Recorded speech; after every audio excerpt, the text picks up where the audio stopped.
Albert Einstein दुनिया के सबसे महान वैज्ञानिकों में से एक थे।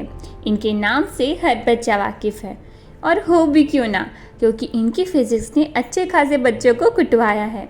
मगर इनका दिमाग कोई आम दिमाग नहीं था। अल्बर्ट का दिमाग बचपन से ही ज़रा अलग था, और वो ज़माने के हिसाब से कुछ ज़्यादा ही तेज़ थे। इतना खास कि मरने के बाद उनका दिमाग चोरी भी हो गया। वैसे सोचने वाली बात है कि क्या वो सच में चोरी हुआ था?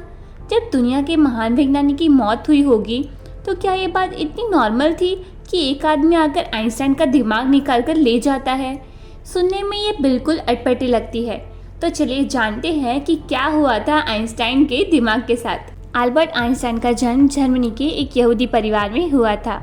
आइंस्टाइन को शुरू में बोलने में कठिनाई होती थी, और वो पढ़ाई में भी ज़्यादा अच्छे नहीं थे। उनके पैदा होने के बाद डॉक्टर्स ने ये नोटिस किया कि उनका सर किसी सामान्य बच्चे की तुलना में काफ़ी बड़ा था, और वो एक असामान्य बच्चे के रूप में जन्मे थे।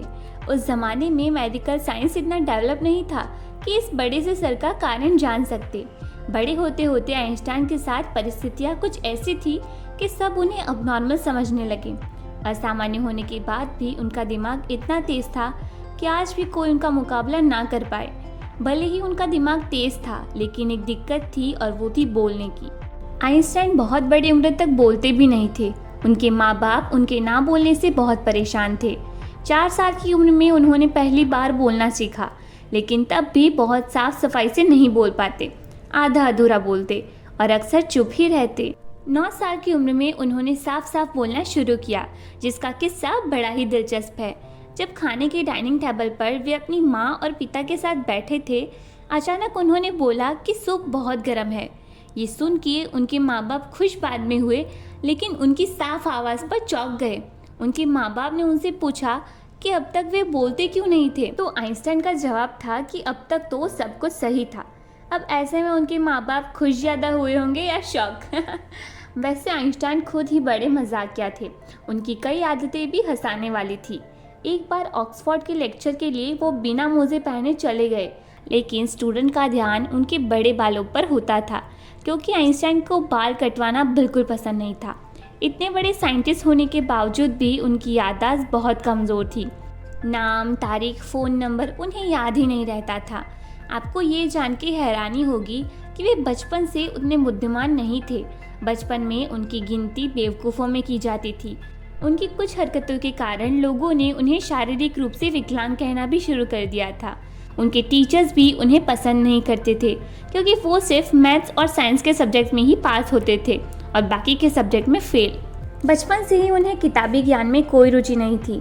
फिर भी उन्होंने साइंस की कई ऐसी थ्योरीज पेश की है जिसके बिना साइंस आज भी कमज़ोर है, फिर चाहे वो E=mc² हो या फिर थियोरी ऑफ रिलेटिविटी।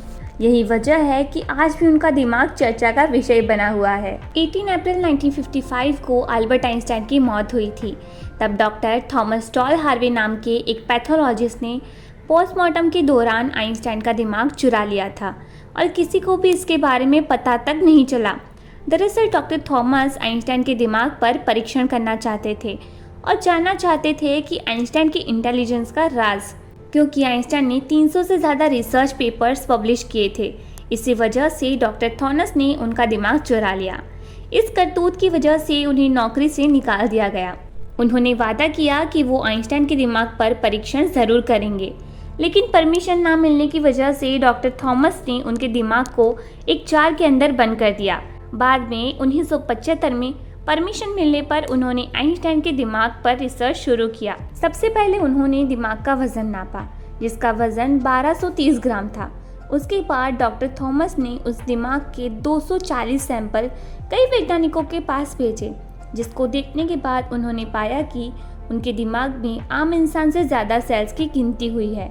कुछ ज़्यादा पहले हुए एक शोध में पता चला कि आइंस्टाइन के दिमाग का सेरेब्रल कॉर्टेक्स नाम का एक हिस्सा कुछ अलग था।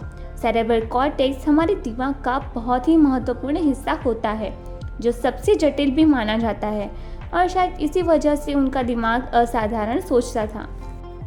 आइंस्टाइन हमेशा कहते थे कि मेरे अंदर कोई खास चीज़ तो नहीं है, लेकिन मैं एक ऐसा इंसान हूँ जिसके अंदर कुछ नया जानने की इच्छा बहुत है। आपको ये वीडियो कैसा लगा ये हमें कमेंट करके ज़रूर बताइएगा।